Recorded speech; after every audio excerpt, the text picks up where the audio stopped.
नमस्कार दोस्तों। तो आज का हमारा सब्जेक्ट है सिविल सेवा प्रारंभिक परीक्षा में चयनित कैसे हों।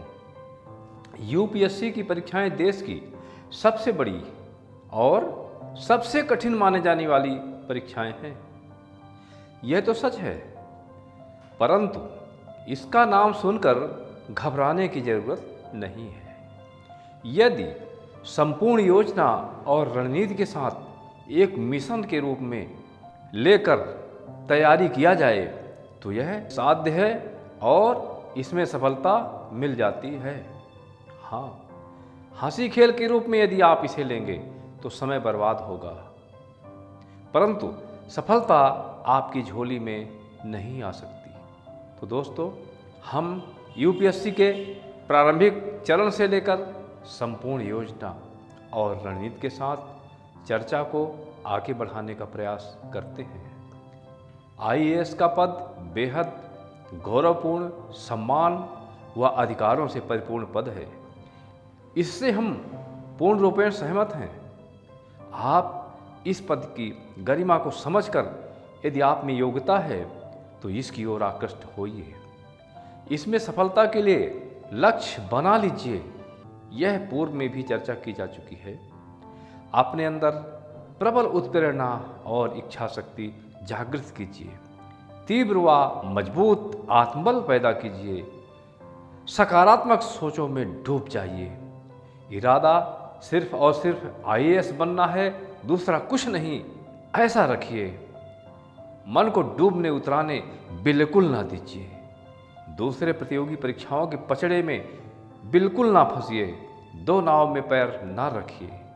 यह तो सोच बिल्कुल ही ना रखिए कि कहीं आईएएस ना बन सका तो क्या होगा। यही सोच और ऊहापोह की स्थिति प्रतियोगी को आईएएस बनने नहीं देती। अतः इरादा ठोस और अदम्य रखिए। यूपीएससी के पाठ्यक्रम व परीक्षा नियमों की अच्छी जानकारी प्राप्त कर लीजिए। पाठ्यक्रमानुसार सत्यनिष्ठ व उपयोगी सार्थक सामग्री जुटा लीजिए। गलतियों की संभावना वाली सामग्री से बड़ी सावधानी पूर्वक दूर रहिएगा। अध्ययन सामग्री क्या होनी चाहिए, यह चर्चा हम कौन सी किताबें पढ़ें शीर्षक वाले अपने वीडियो में कर चुके हैं। उस वीडियो को ध्यानपूर्वक देखकर अध्ययन सामग्री जुटा लीजिए। कक्षा चौथी से लेकर कक्षा 12वीं तक के एनसीईआरटी पुस्तकों को अपना बेस अवश्य बनाइए। आवश्यकता पड़ने पर अन्य प्रतिष्ठित लेखकों की पुस्तकों का सहारा भी ले सकते हैं। प्रारंभिक परीक्षा के मिशन में कामयाब होने के लिए अल्पकालीन व दीर्घकालीन टाइम टेबल बना लीजिए। अल्पकालीन टाइम टेबल का मतलब है दैनिक टाइम टेबल बनाना, क्योंकि अमुक दिन के अमुक कालखंड में कौन सा सब्जेक्ट पढ़ें या लिखें, इसके लिए भी टाइम टेबल आपको बनाना पड़ेगा, जिससे सभी विषयों की तैयारी संतुलित रूप में हो पाएगा। दीर्घकालीन टाइम टेबल का मतलब यह है कि आपकी जो अध्ययन सामग्री है उनको पढ़ लिख कर आप कितने दिनों में, कितने महीनों में या कितने सालों में इकाई बार सघन अध्ययन करते हुए संपूर्ण अध्ययन पूरा कर लेंगे और अच्छी तैयारी कर लेंगे। दोनों ही प्रकार के टाइम टेबल को सुनिश्चित ढंग से विधिवत रूप में बनाने का तरीका, टाइम टेबल बनाने के तरीके एवं लाभ नामक हमारे वीडियो में बारीकी से बताया जा चुका है। उसे अवश्य देख लें। टाइम टेबल केवल कागज में बस बनाकर ना रख लें या केवल दीवार पर ही न चिपका लें, बल्कि कड़ाई और अनुशासन के साथ समय के पल पल का सदुपयोग करें। प्रारंभिक परीक्षा की तैयारी कुछ लोग मेंस के साथ साथ करते हैं, परंतु हमारे हिसाब से यह ठीक नहीं है, क्योंकि दोनों की तैयारी का स्वरूप अलग अलग प्रकार का होता है। प्रारंभिक परीक्षा की तैयारी का स्वरूप क्योंकि अपने दिमाग में अधिक से अधिक तथ्य संग्रह की होती है, अतः केवल प्रारंभिक परीक्षा से संबंधित पुस्तकों व अध्ययन सामग्रियों का अध्ययन अधिक गंभीरता के साथ अधिक से अधिक करना चाहिए। आप यह मानकर चलिए कि आपके दिमाग में कम से कम 10 से 15,000 महत्वपूर्ण, आवश्यक और सॉलिड तथ्यों का संग्रहण होना चाहिए।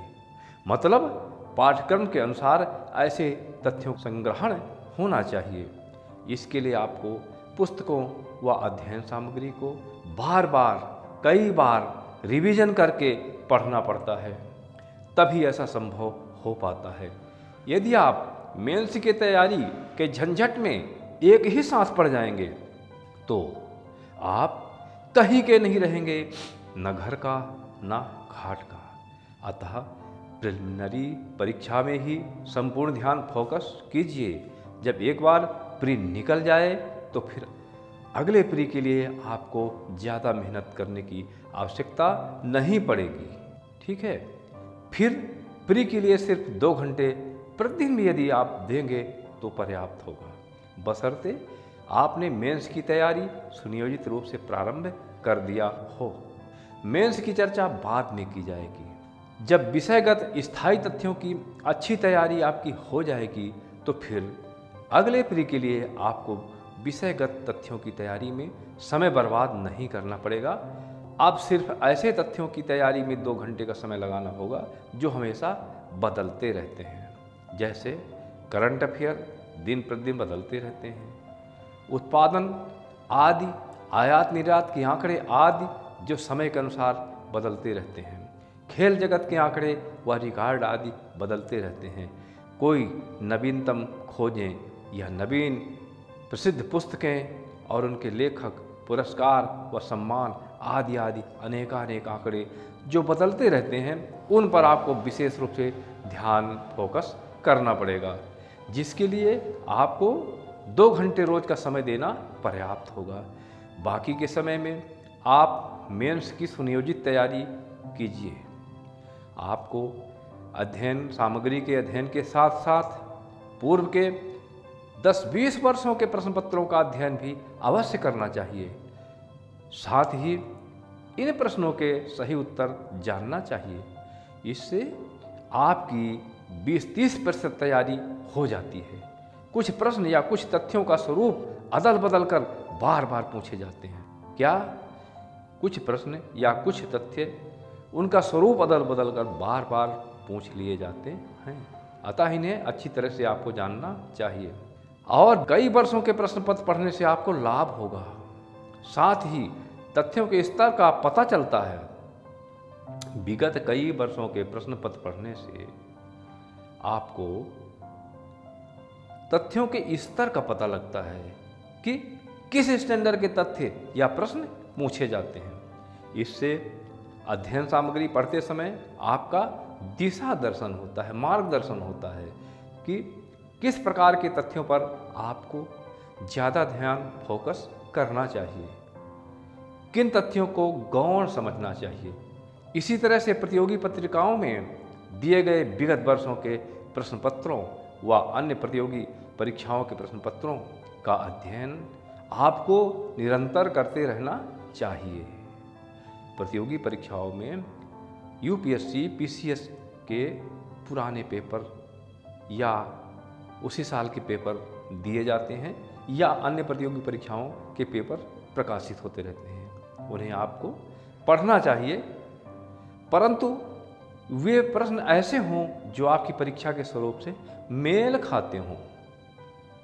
ठीक है, तैयारी के समय अध्ययन करने की वैज्ञानिक पद्धति का अनुसरण करना चाहिए, जो हमारे पूर्व के वीडियो अध्ययन का सही तरीका के अंतर्गत बताया जा चुका है।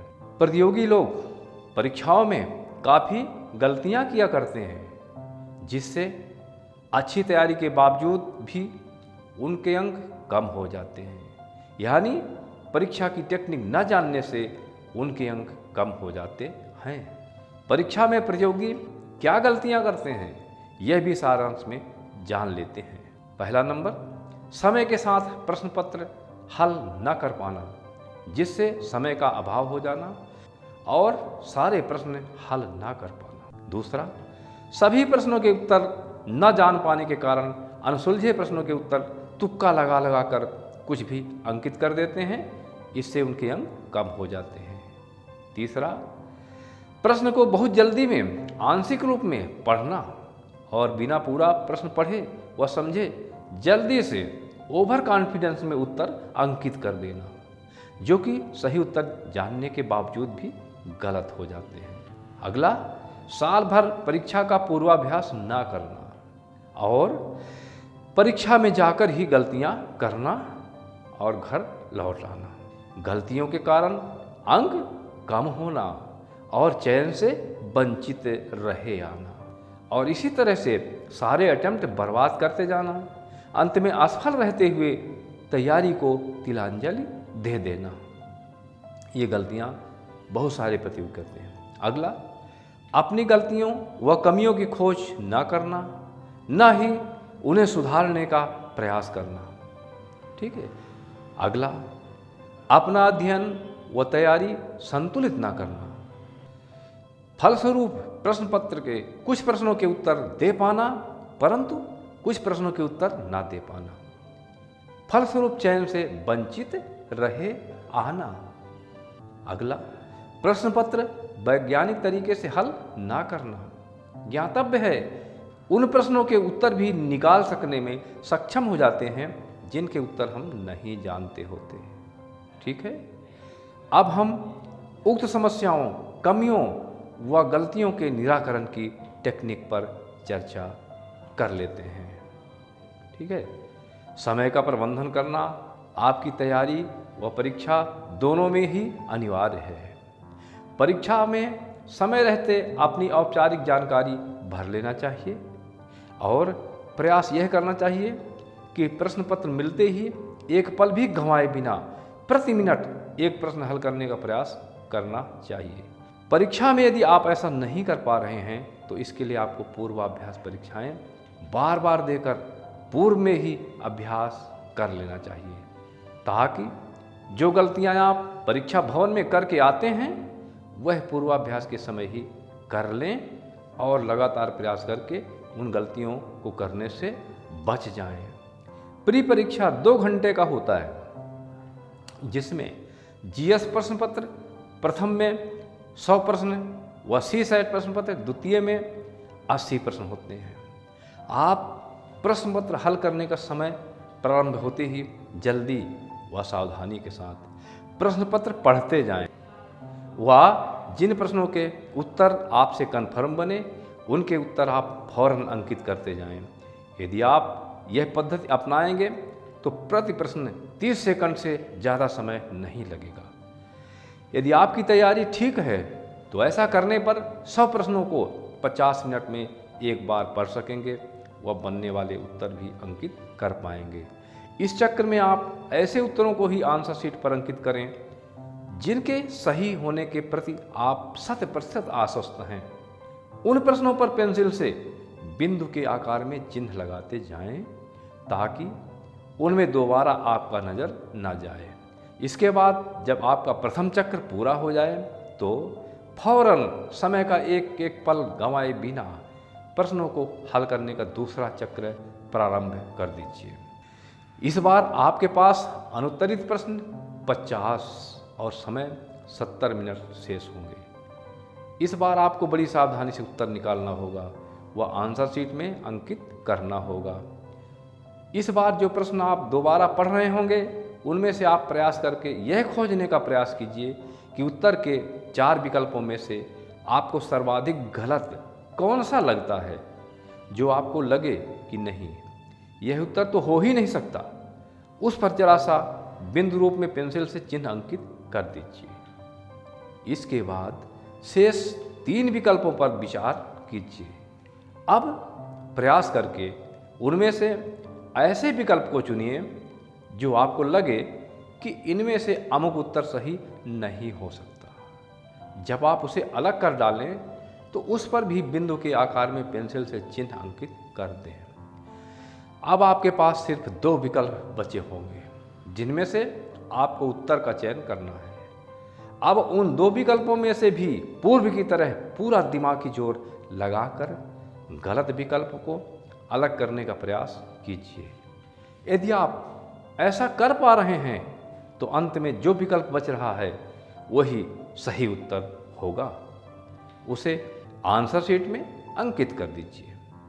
इस बार 50 प्रश्नों में 40 मिनट समय लगने की संभावना होगी। मान लीजिए इस प्रक्रिया से आपने 20 प्रश्नों को हल कर लिया है तो आपके पास अनुत्तरित प्रश्न बचेंगे सिर्फ 30 और समय भी होगा 30 मिनट। इस बार आपके पास एक प्लस पॉइंट यह होगा कि आपका दिमाग प्रेशर से पूर्ण रूप से मुक्त हो चुके होगा, क्योंकि आपके 70 प्रश्न अभी तक हल हो चुके हैं।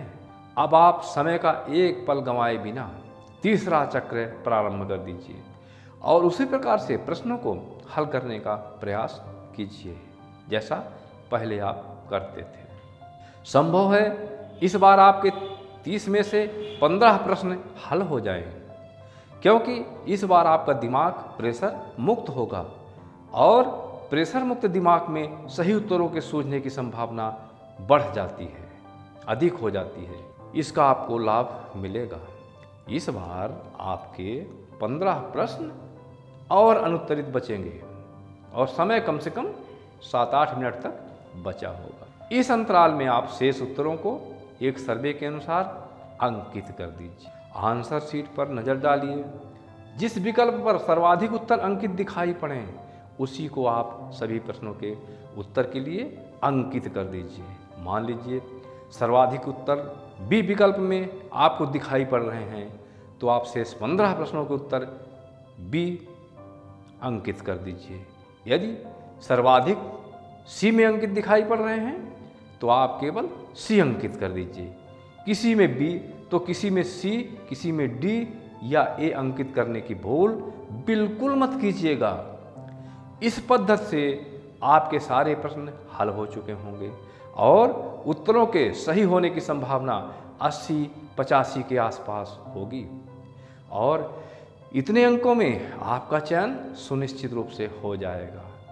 प्रश्नों को हल करने की यह पद्धति आपको पूर्वाभ्यास परीक्षाओं में भी अपनाना है और वास्तविक परीक्षा में भी अपनाना है।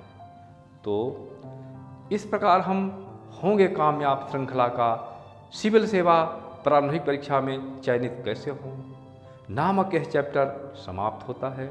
दोस्तों, यदि आप प्रारंभिक परीक्षा में सफलता के लिए और बारीकी से हर पहलू की जानकारी प्राप्त करना चाहते हैं तो तक्षशिला साहित्य पब्लिकेशन से प्रकाशित हमारी पुस्तक सिविल सेवा प्रारंभिक परीक्षा में चयनित कैसे हों पढ़ने का कष्ट करें।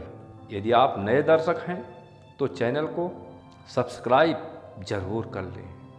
श्रृंखला को सतत पाने के लिए वीडियो को लाइक शेयर करना न भूलें। मिलेंगे मुख्य परीक्षा में अच्छे अंक कैसे प्राप्त करें नामक अगले टॉपिक के वीडियो के साथ। आपका दोस्त राही का नमस्कार। जय हिंद।